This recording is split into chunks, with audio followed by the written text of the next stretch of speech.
Number 1, मनोविज्ञान के अनुसार रात में सोते वक्त आप जो कपड़े पहनते हैं उसे ही पहनकर दिन में काम ना करें, क्योंकि इससे दिन में काम करने पर रात वाली एनर्जी ही महसूस होती है। इसलिए सुबह उठने के बाद साफ सुथरे कपड़े पहनकर काम करें, इससे आपको अच्छी एनर्जी महसूस होगी। फैक्ट नंबर 2, दोस्तों क्या आप जानते हैं कि बॉडी लैंग्वेज देखकर आप मन की बात कैसे जान सकते हैं? अगर कोई व्यक्ति बात करते वक्त अपनी दोनों आंखों को लेफ्ट साइड ऊपर की ओर बार बार ले जाकर बात कर रहा है तो समझ जाना कि सामने बैठने वाला व्यक्ति कुछ याद करने की कोशिश कर रहा है और वो जो भी बोलेगा वो सच बोलेगा, क्योंकि जब हम कोई रियल मेमोरी याद करने की कोशिश कर रहे होते हैं तो हम हमारे लेफ्ट ब्रेन का यूज करते हैं। ये बात इसलिए सच है क्योंकि हमारी आंखें अपने आप ही लेफ्ट साइड ऊपर की ओर हो जाती है। फैक्ट नंबर 3, दोस्तों ये एक मनोवैज्ञानिक सच है कि अगर आपके मन में किसी भी बीमारी का थोड़ा सा भी डर है तो आपका दिमाग आपके शरीर में उस बीमारी के लक्षण उत्पन्न कर देता है, क्योंकि हमारा दिमाग इतना शक्तिशाली है कि वह किसी भी बीमारी का इलाज भी कर सकता है और बीमारी को पैदा भी कर सकता है। फैक्ट नंबर 4, साइकोलॉजी कहता है कि आप जिन लोगों के साथ रहते हैं आपकी सोच और काम करने की क्षमता उनके जैसी ही हो जाती है। तो इसलिए दोस्त ऐसे बनाओ जो आपको अच्छे काम करने के लिए उत्साहित करे और बुरे काम करने के लिए तुरंत रोक दे।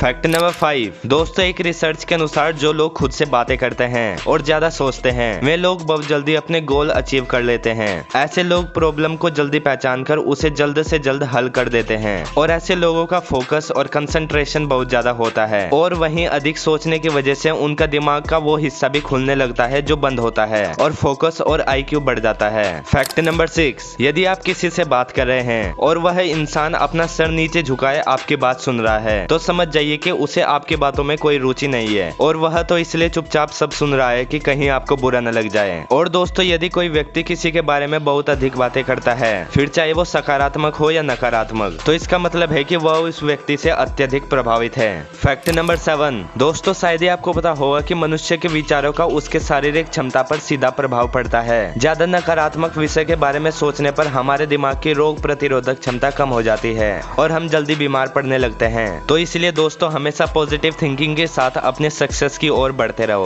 फैक्ट नंबर 8, दोस्तों आपने देखा होगा कि कुछ लोग नहाते वक्त गाना गाते हैं। क्या आप लोग नहाते वक्त गाना गाते हैं? अगर नहीं तो गाना शुरू कर दीजिए, क्योंकि नहाते वक्त गाना गाने से इंसान के अंदर का गुस्सा और चिंता कम हो जाता है और वह व्यक्ति आरामदायक महसूस करता है और इससे आपकी मनोदशा भी अच्छी होती है। फैक्ट नंबर 9, जो इंसान वर्तमान में जीने के बजाय हमेशा बीते हुए कल को याद करते हैं वे ज्यादा खुश नहीं रहते हैं, क्योंकि हर बीता हुआ पल आपको दर्द देता है। तो दोस्तों इसलिए बीती हुई बात से सीख लेकर वर्तमान में जीना शुरू कर दीजिए। फैक्ट नंबर 10, दोस्तों ऐसा लगभग हर किसी के साथ होता है कि जैसे ही आप रेस्टोरेंट को देखते हैं तो आपको भूख लगने लगती है। लेकिन ऐसा क्यों होता है? दोस्तों इसके पीछे का भी एक साइकोलॉजिकल रीजन है और वह यह है कि रेस्टोरेंट अपने ब्रांडिंग में लाल, नारंगी और पीले रंग का इस्तेमाल करते हैं और ये 3 रंग ऐसे होते हैं जिन्हें देखते ही हमें भूख लगने लगती है। तो दोस्तों